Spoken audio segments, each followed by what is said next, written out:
Thanks வந்து இவங்க 3 பேருமே இல்லைனா ரொம்ப கஷ்டம், எனக்கு உள்ள இருந்திருக்க ரொம்ப கஷ்டப்பட்டிருப்பேன். ஸோ வேற லெவல் மெமரிஸ் கிரியேட் பண்ணதுக்கு ரொம்ப தேங்க்ஸ். சாரி சத்தியமா யாரும் இல்லைக்கா, அந்த அளவுக்கு என் மூஞ்சி முன்னாடி யாரும் இந்த நிக்கல.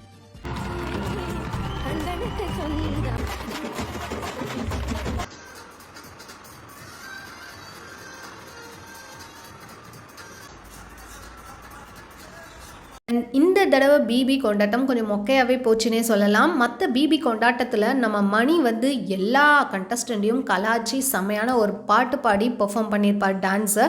அது வேறு லெவலில் ஹிட் ஆச்சு. அது அந்த ஹலமித்தி ஹபிபோம் ஸ்டைலெல்லாம் ஆடி பயங்கரமாக கலாய்ச்சிருப்பார். ஆனால் இந்த தடவை இவங்க உள்ளே போன பிறகு மணியை கலாய்க்கிறதுக்கு யார் வருவாங்க அப்படின்னு பார்த்தா யாருமே இல்லை பெருசாக. அண்ட் பிரியங்கா தான் கொஞ்சம் ஓரளவுக்கு ஓட்டிகிட்டு இருந்தாங்க. ரொம்ப பெரிய ஃபன்லாம் அங்கே இல்லவே இல்லை. மணி வந்து பிபி கொண்டாட்டத்துக்கு வரல, எனக்கு முட்டியில் அடிபட்டிருக்கு அப்படின்ற மாதிரி சொல்லியிருந்தாராம். ஆனால் ஷூட்டிங் வந்ததுக்கப்புறம் செம்ம ஆட்டம் ஆடுறாரு, எப்படி இது அப்படின்னு சொல்லி பிரியங்கா கேட்டுட்ருக்காங்க. அதுவும் நடுராத்திரி 1 மணி 2 மணி வரைக்கும் ஷூட்டிங் போயிருந்திருக்கு, 15 மணி நேரம். அப்போவும் பிரிஸ்காக ஆடுறியே அப்படின்னு சொல்லி பிரியங்கா வந்து கலாய்ச்சிருக்காங்க. அண்ட் இதில் பார்த்திங்கன்னா ரவீனா மணி ஆடுறதை பார்த்து பயங்கரமாக சிரிச்சிட்டு இருந்தாங்க அண்ட் கிளாப்பும் பண்ணிகிட்டு இருந்தாங்க. அதே மாதிரி ரவீனாவும் விஜய் வர்மா கூட சேர்ந்து அந்த அரபிக் கடலோரமுக்கு சாங்க்கு செம்மையான ஒரு பெர்ஃபார்மன்ஸ் பண்ணியிருந்தாங்க. ஒன்று வச்சுருந்தாங்க, யாருக்கு சாரி சொல்லணும்னு நீங்கள் நினைக்கிறீங்க, யாருக்கு தேங்க்ஸ் சொல்லணும்னு சொல்லுங்கள் அப்படின்னு மணியை கூப்பிட்டு சொல்லும்போது தேங்க்ஸ் வந்து கூல் சுரேஷ், நம்ம தினேஷ், அதுக்கப்புறம் விஷ்ணு, இவங்களுக்கு தேங்க்ஸ் சொல்லணும்.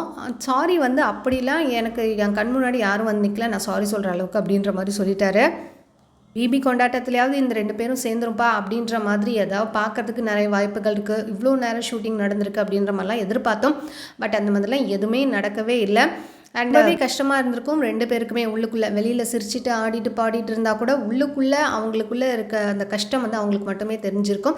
அண்ட் நிக்சன் வந்து மணிக்கிட்ட சாரி கேட்குறாரு. எதுக்காக அப்படின்னா, ஒரு டான்ஸ் மேரத்தானில் மணியை வெளியில் அனுப்பிட்டு நிக்சனுக்கு ஓட்டு போட்டிருப்பாங்க. அண்ட் நிக்சன் வந்து அந்த டான்ஸில் ஜெயிச்சிருப்பாரு. ஸோ அந்த டைமில் வந்து நான் யோசித்தது என்னென்னா, நல்லா பாட தெரிஞ்சுன விட்டுட்டு பாட்டு பாட தெரியாதவனை வந்து காம்படிஷனில் சேர்த்து விட்ட மாதிரி எனக்கு ஃபீல் ஆச்சு. நான் அங்கேயே சாரி கேட்கணும்னு நினச்சேன். ஆனால் ஆடிட்டு நான் அதெல்லாம் சொல்லக்கூடாது, சரி வெளியில் வந்து ரொம்ப ரெக்ரெட் பண்ணேன், அதனால தான் சாரி அப்படின்னு சொல்லி மணிக்கு வந்து சாரி சொல்கிறார் நிக்சன். விஷ்ணு ஆஸ் யூஷுவல் பார்த்திங்கன்னா இவங்கள்ட்ட இதெல்லாம் பேசணும், இவங்கள்ட்ட பேசக்கூடாது அப்படின்ற மாதிரிலாம் ஒரு கட்டுப்பாடு இருக்கும். ஆனால் மணிக்கிட்ட எதை வேணால் ஓப்பனாக பேசினா எதுவுமே ஆகாது அப்படின்ற ஒரு நம்பிக்கை எனக்கு தந்தான். ஸோ அவனுக்கு தான் தேங்க்ஸ் சொல்லணும்னு சொல்லி விஷ்ணு வந்து மணிக்கு தான் தேங்க்ஸ் சொல்லியிருந்தாரு. பர்டிகுலர் இன்சிடென்ட் வச்சு ஒருத்தருக்கு கூட சாரி சொல்லிடுறேன். மணி ப்ரோ இந்த மாதிரி தான் அவர் ஆட விடாமல் அந்த பேட்டில் வந்து நான் போய் ஆடுறது நான் ரொம்ப ஃபீல் பண்ணேன், அவர் ஆடி இருக்கணுமே அப்படின்னு சொல்லி. ஸோ அந்த ஒரு விஷயத்துக்காக சாரி சொல்லணும். இவங்க 2 பேரோட fans Mani and Raveena fans எப்படியாவது சேர்ந்துட மாட்டாங்களா அப்படின்னு சொல்லிட்டு அவங்க ஃபோட்டோஸ்லாம் இன்னும் எடிட் பண்ணி போட்டுட்டு தான் இருக்காங்க. பழைய ஃபோட்டோஸ்லாம் கலெக்ட் பண்ணி போட்டுட்டு தான் இருக்காங்க. பட் அவங்கள்ட்ட எந்த ப்ரோக்ரஸிவுமே கிடையாது.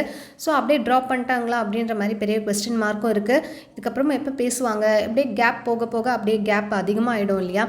ரவீனா நினச்சாங்கன்னா அவங்க எந்த இடம் பொருள் லேவல்லாம் பார்க்க மாட்டாங்க, டக்குன்னு போய் பேசிடுவாங்க. பட் அவங்களே அவாய்ட் பண்ணுற மாதிரி தான் இருக்குது மணியை.